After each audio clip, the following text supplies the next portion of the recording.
a working theory I have on it. And I don't even think that too much of it is theory. Some of it's like fact based, some of it's theory based. So I've heard Kipper talk about this before, and this is again getting back to the theme of today, which is the accountability culture. That when we've discussed breaking up the five guys, right? That I've seen Kipper go like they're not taking them off the power play. Like they're not taking the stars off the power play. They want to be on the top power play. That's the way the league works. The best guys get the first unit, and that's the way it's going to be moving forward. The only guy who's really ever had to sacrifice that is Morgan Riley, who I do think is an accountability guy and who I do think is approachable in the sense of the team can go to him and be like, hey, man, you've got your long-term contract. You are an assistant captain of the team. We're going to take a different look on the power play. He subs in, he subs out. It's just like the same old thing. It's either him or Nyes, whatever. But the other dudes, like the four forwards, they are not coming off that first unit. And when it comes to the accountability, I do wonder if the coaching staff feels like they are even going to. I know they're able to because ultimately they have the decision. But I wonder what the feeling is when they have to try to go to, say, like William Nylander, go, hey, we want you to run the second power play unit. He's going, wait, so now I have to not only play the full 2 minutes, I'm not out there for the first one. I wonder what they say if they're going to Matthews and being like, hey, you're not going to be on the first power play unit despite being the captain of the team. Marner, who's in a contract year. Like, it feels exceedingly difficult to envision a scenario where they're sitting down with those guys and going, you're the one that's off of the unit or you're the two guys that are off of the unit. And we think this is best for the team, but that you're going to get real buy-in there. And again, that to me is a lack of accountability amongst the players who have struggled to this point and who I believe would likely point back to all those other regular seasons where they've been good and gone, well, we've usually done well, so just leave it. It'll figure itself out. Let's not try something new. Leave us out here. Yeah, but Stanley Cup. Yeah, right? that I agree. Stanley Cup. That is the goal, number one. How many times have I talked about Patrick Kane, and every time he's won a Stanley Cup, was he 120 points or was he 80 points? He played on the first unit, but if the second unit was going with Marian Hossa, that unit would go. Mm-hmm. If, and did it piss Kaner off? Oh, I bet you it did piss him off. But guess what? It got him mad to show up when he got his 1 minute. Each unit gets 1 minute. They compete against each other. If you ever need all five guys on the ice because you need to do it, you go to all five guys. Mm-hmm. But if you go to those guys and you say the Stanley Cup is the goal, each guy gets 1 minute on the power play. If the puck comes out of the zone at 55 seconds and you regroup to go back in, and you want to hang on the puck for 30 more seconds, you are benched. Basically, that's the message. We need you guys to compete against each other for 1 minute each on the power play. The Stanley Cup's the ultimate goal. If we can get you guys together on the power play together at times, if you're feeling good or at the end of the game or certain times and moments, we will do that. But if you look back, Florida, 2 power play units. Guys go hard 55 seconds. When they need it, they load them up, right? So it's not rocket science. It's not rocket science. It's just give these guys each a unit. Marner and Matthews, give them a unit. Or Marner and Nylander, give them a unit. Tavares and Nylander, Tavares and Marner, give them a unit. Let them go at it. Let them compete. And then also that brings in other guys. It brings in other guys' importance and gives them more puck touches. And if they're playing 14 minutes with power play time, Max Domi, it gives them more puck touches. It makes them more important. I can't see, though, you going into the room and telling the guys that and then saying no. I don't know. Maybe I'm crazy. Maybe the staff, maybe Savard's scared to do it. I don't know. Are you really that scared to go to 4 guys and say, this is how we're going to win a Stanley Cup? The East is junk. Yeah. The Eastern Conference is junk. I'm telling you. How many true Stanley Cup playoff? I actually think the Leafs are the top team on both sides in the Eastern Conference. Who's better than them? I still think Florida is, I'm giving them the nod. But after that, I don't think the Capitals are better than the Maple Leafs. The Carolina Hurricanes, are they that much better than the Leafs? Really? No, I think that they're a bad matchup for the Leafs, but I don't think that they're a better team on the whole. Here's the thing with the Carolina Hurricanes. They have to play 2 hard rounds, and the way they play it taxes their players way too much. Mm-hmm. Why do you see the Carolina Hurricanes dissipate generally as playoffs go on? they play an insanely hard style of defending, which taxes a player time and time again. You might catch them in the third round when they're gassed, just like all these other teams generally do, second or third round. Like, the East is junk. No, it's right there. It is right there for you. Mm-hmm. Like, this is it. If there has ever been a year to go on a run, this is the year to do it. And I cannot see for the life of me, if you just told the guys, I can't see why they wouldn't. Now, maybe I'm wrong, but I truly want to believe in those guys, and I truly want to believe that if you went to them as a man and you said, this is what it's going to take to win a Stanley Cup, if you're going to be pissed off at times because maybe the other unit's scoring more than you and they get the first nod to go out there, so be it. Then get pissed off and go score when you go out there. Yeah, and again, this is something in the offseason that was discussed, was the idea of internal competition and accountability. And so to me, this is just like actually such an important marker at this point. I think that the power play has been a little too back and forth in terms of the Nyes-Riley thing. Like, is it 5 forwards? Is it Riley in there? Like, it's felt a little herky-jerky at times to me, if I'm being like dead honest.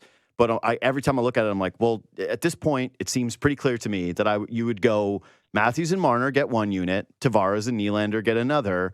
And if you think that you need an extra puck carrier, then put Domi with that second group instead of the first one. But you could kind of put him with either because he's had success with Matthews in the past before. Like, make that unit more about trying to set up Austin Matthews. And yeah, have them compete. Show that there is the buy-in for them to make a sacrifice. Show that there is accountability from the coaching staff that will work on the players, and take a step to try and be different than in years past. I think it's at this point one of the most obvious things that I can remember that will inspire confidence in just about everyone. I think that the reasons why they don't do it at times are because, A, there probably is an underlying feeling that none of those guys want to make that sacrifice, which is fine because they're star players, but it does feel a little different when it's like, well, does any other team that's trying to win a Stanley Cup this season feel like it's that big of a deal for their stars to do this? I would say no. And so that tells me something that I'm a little uncomfortable with. And then 2 is that they're afraid of what you said there, which is, and why we use the words of like, why we always preface things, you know, when we have conversations like, hey, nobody's panicking, nobody's doing this, nobody's doing that, because there's this kind of like underlying thing here in Toronto that any sort of criticism or any of this like accountability outwardly is viewed as panic, or that, you know, the media won or that the fans won. And I feel like that is such backwards thinking, and that it's so overrated and overstated and misunderstood, and often just like such a straw man. Just don't worry about it. Don't worry about whether the world thinks you're panicking, or if try to communicate to the players that you don't think this is a panic. Hey, we are in first place. This isn't about panic. It's what you said, that we're trying to win a Stanley Cup, and we think that this helps us in that direction. And so we're going to do it. Plain and simple. That's the messaging. Get it done. Yeah, just be direct and specific. Yeah. I mean, bring the guys in, be direct, and if they say no, then you have your answer on the entirety. But yeah, just bring them in. Like, Savvy, man. I mean, he's the PP coach. Bring him in. Berube, bring him in and you know, go over it. Say, this is how it's going to be. I don't know. It's not that hard. I agree. Can't see. I mean, we've been asking for this for how long? But yeah, way too long. Way too long. So, again, like you said, it's not panic. It's not this, but it is a good time to start to lay the groundwork for success, because the East is junked. And they can really go on a run here. Yeah, completely agree. So I should have left more time for this, because, and we'll probably do this more, kind of keep it as a bit of a theme of our conversations. But I don't ask you enough kind of about youth hockey and development programs in this country, because, like, yeah, you obviously run like a really big team. You wore your clever hat when you went up to present the sweater to the veteran. I was like, take your hat off. You're trying to show some respect, but I guess you're more about promotion than you are about showing respect to the troops. That's fine. That's not what I would have done, but that's, you know, to each his own. You have this like highly successful program. You know, I know it's especially personal to you because like your kids are involved in it. I know you have the app, but again, it's a bunch of teams too. Chris Versteeg and Francois Beauchemin to Los Angeles Kings, possible deal with Toronto Maple Leafs. In an interesting twist in the NHL trade market, new rumors are emerging about Chris Versteeg and Francois Beauchemin potentially being traded to the Los Angeles Kings. Sources indicate that the Kings, who have been one of the most active teams in recent weeks, are evaluating the possibility of bolstering their defense with Beauchemin, while Versteeg, who brings strong offensive capabilities, could be a key piece in a larger trade. This move becomes even more intriguing considering the Kings' surplus of offensive pieces available for trade, exactly what the Toronto Maple Leafs are looking for to strengthen their roster. It's speculated that with Versteeg included in the deal, the Leafs could be targeting a possible addition like Wayne Simmonds, along with a mid-range draft pick. This move makes sense given Simmonds' struggles this season, as he has yet to find his top form on the ice. To add more drama to the trade talk, there are even whispers that veteran defenseman Tomas Kaberle could be included, opening the door for a potential pursuit of Brayden Schenn. If completed, this move could have a significant impact on reshaping the Leafs lines and adding more depth to the team. Stay tuned for updates to see if these trades come to fruition and how they might shape the future of Toronto and Los Angeles this season. In an interesting twist in the NHL trade market, new rumors are emerging about Chris Versteeg and Francois Beauchemin potentially being traded to the Los Angeles Kings. Sources indicate that the Kings, who have been one of the most active teams in recent weeks, are evaluating the possibility of bolstering their defense with Beauchemin, while Versteeg, who brings strong offensive capabilities, could be a key piece in a larger trade. This move becomes even more intriguing considering the Kings' surplus of offensive pieces available for trade, exactly what the Toronto Maple Leafs are looking for to strengthen their roster. It's speculated that with Versteeg included in the deal, the Leafs could be targeting a possible addition like Wayne Simmonds, along with a mid-range draft pick. This move makes sense given Simmonds' struggles this season, as he has yet to find his top form on the ice. To add more drama to the trade talk, there are even whispers that veteran defenseman Tomas Kaberle could be included, opening the door for a potential pursuit of Brayden Schenn. If completed, this move could have a significant impact on reshaping the Leafs lines and adding more depth to the team. The Kings' situation is complex, as they are in the midst of a transitional period. Their aging roster, which includes a core group that led them to several successful playoff campaigns in the past, has seen some struggles in recent seasons. While there's a clear need for defensive help, Los Angeles may also want to improve their offensive consistency in order to make a deep playoff push. The combination of Beauchemin's defensive reliability and Versteeg's offensive upside could help the Kings balance their lineup. From the Leafs' perspective, this potential deal is about retooling for the future. The team is in a position to compete, but they also need to solidify certain areas on the ice. Adding a player like Wayne Simmonds could provide the grit and scoring touch that the team has been missing. Furthermore, acquiring a mid-range draft pick could help with future team-building efforts, as Toronto looks to remain competitive while still developing young talent. The inclusion of Kaberle in the trade package could be a strategic move for both teams. The veteran defenseman, who has been with the Leafs for a long time, has seen his role diminished in recent seasons. However, his experience and offensive abilities could be a valuable asset for Los Angeles, who could use a steady presence on the blue line to help their younger players develop. The talk surrounding Brayden Schenn's potential involvement in the deal adds an intriguing layer to the negotiations.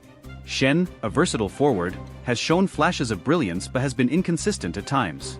If the Leafs are able to land him, it could be a great opportunity for both the player and the team to find success together. Schenn's physicality, two-way game, and leadership could be exactly what the Leafs need to bolster their forward group. While the trade market can be volatile and unpredictable, these rumors suggest that both the Kings and Leafs are preparing for significant changes.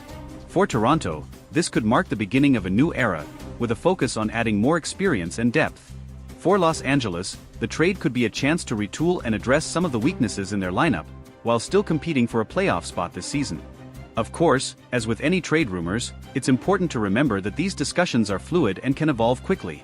There are many moving parts in these types of negotiations, and both teams will likely have to weigh their options carefully before making any final decisions.